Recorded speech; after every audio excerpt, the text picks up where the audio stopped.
Good morning అండి. నేను doctor Srinivas పోలిసిటీ.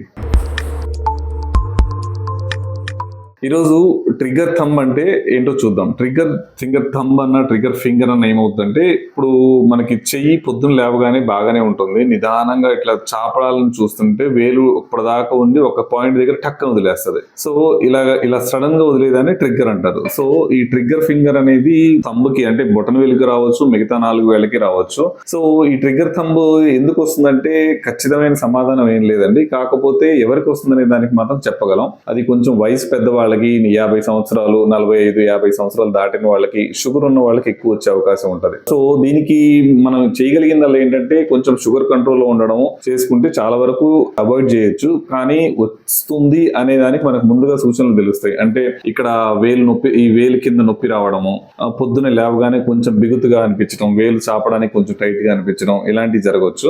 So ఇలాంటివి ఏమైనా ఉంటే ఫస్ట్ గానే కొంచెం మీరు అలర్ట్ అయ్యి దానికి సంబంధించిన ట్రీట్మెంట్ తీసుకోవచ్చు. స్టార్టింగ్ స్టేజెస్ లో ఏంటంటే కొంచెం పెయిన్ కిల్లర్స్, కొంచెం మసాజ్లు, లేకుంటే ఒక చిన్న స్టెరాయిడ్ ఇంజెక్షన్ ఇలాంటివి వేసుకుంటే చాలా వరకు సరిపోతుంది. అదే ముదిరి పూర్తిగా లాక్ అయిపోతుంది ఒక్కోసారి, అంటే ఇంకా వేలు చాపడానికి అసలు రాకుండా పోయే పరిస్థితి ఉంటుంది. అలాంటి పరిస్థితి కనుక వస్తే స్టెరాయిడ్ ఇంజెక్షన్లు అవి పెద్దగా పనిచేయకపోవచ్చు. ఇంకంత లాక్ అయినప్పుడు చిన్న ఆపరేషన్ లాగా చేస్తామండి. అదేమవుతుందంటే వేలుకి సంబంధించిన టెండన్ అంటాం, ఆ నరము అరచేతిలో నుంచి వెళ్తుంది. అక్కడ అరచేతిలో ఒక దగ్గర పుల్లి అని ఉంటది. అంటే ఆ పుల్లిలో టైట్ పట్టేయడం వల్ల, అంటే ఆ టెండన్ ఆ పుల్లిలో స్మూత్ గా గ్లైడ్ అవ్వాల్సింది, గ్లైడ్ అవ్వకుండా టైట్ గా పట్టేస్తుంది.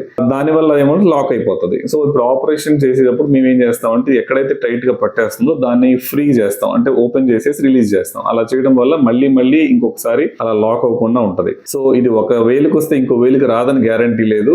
ఒకసారి చేస్తే మాత్రం ఆ వేలికి మళ్ళీ వచ్చే ఛాన్స్ లేదు. కాబట్టి వస్తుంటే స్టార్టింగ్ లోనే దానికి ట్రీట్మెంట్ తీసుకోండి. అన్నిటికన్నా ముఖ్యంగా షుగర్ ఉన్న వాళ్ళు షుగర్ కంట్రోల్లో పెట్టుకుంటే ఇలాంటివి రాకుండా ఉంటాయి. Thank you.